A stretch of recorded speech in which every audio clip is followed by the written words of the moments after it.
దేవునికి మహిమ కలుగును గాక. మన ప్రభువును రక్షకుడైన యేసుక్రీస్తు నామంలో అందరికీ వందనములు. ఈరోజు పరిశుద్ధ గ్రంథంలోని వాక్యపఠనము ప్రసంగి 4వ అధ్యాయము. పిమ్మట సూర్యుని క్రింద జరుగు వివిధమైన అన్యాయ క్రియలను గురించి నేను యోచించి తిని, బాధింపబడు వారు ఆదరించు దిక్కులేక కన్నీళ్లు విడుచుచుందురు. వారిని బాధపెట్టు వారు బలవంతులు గనక ఆదరించేవాడెవడనూ లేకపోయెను. కాబట్టి ఇంకను బ్రతుకుచున్న వారి కంటే ఇంతకు ముందు కాలం చేసిన వారే ధన్యులనుకొంటిని. ఇంకను పుట్టని వారు సూర్యుని క్రింద జరుగు అన్యాయపు పనులు చూచియుండని హేతువు చేత ఈ ఉభయుల కంటెను వారే ధన్యులనుకొంటిని. మరియు కష్టమంతయు నేర్పుతో కూడిన పనులన్నీ నరులకు రోషకారణంలోనే నాకు కనబడెను. ఇదియు వ్యర్థముగా ఒకడు గాలికి పట్టుకొనుటకై చేయు ప్రయత్నము వలె ఉన్నది. బుద్ధిహీనుడు చేతులు ముడుచుకొని తన మాంసము భక్షించును. శ్రమయును గాలికైన యత్నములను 2 చేతుల నిండా నుండుట కంటే ఒక చేతి నిండా నెమ్మది కలిగి ఉండుట మేలు.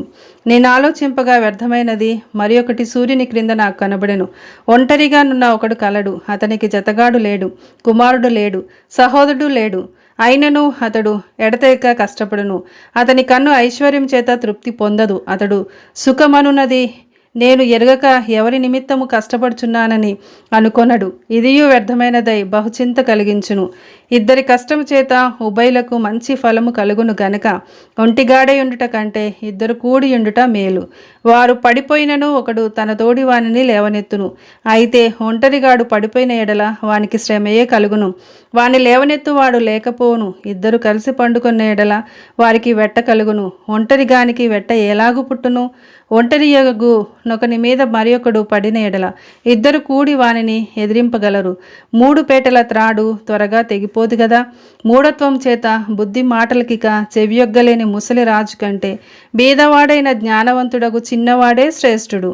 అట్టివాడు తన దేశమందు బీదవాడుగా పుట్టినను పట్టాభిషేకము నొందుటకు చెరసాలలో నుండి బయలువెళ్ళును.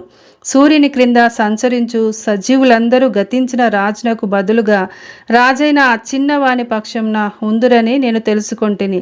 అతని ఆధిపత్యము క్రింది జనులకు లెక్కయే లేదు. అయినను తరువాత రాబోవు వారు వీని యందు ఇష్టపడరు. నిజముగా ఇదియూ వ్యర్థమే. ఒకడు గాలికై ప్రయాసపడినట్టే. ఆమేన్.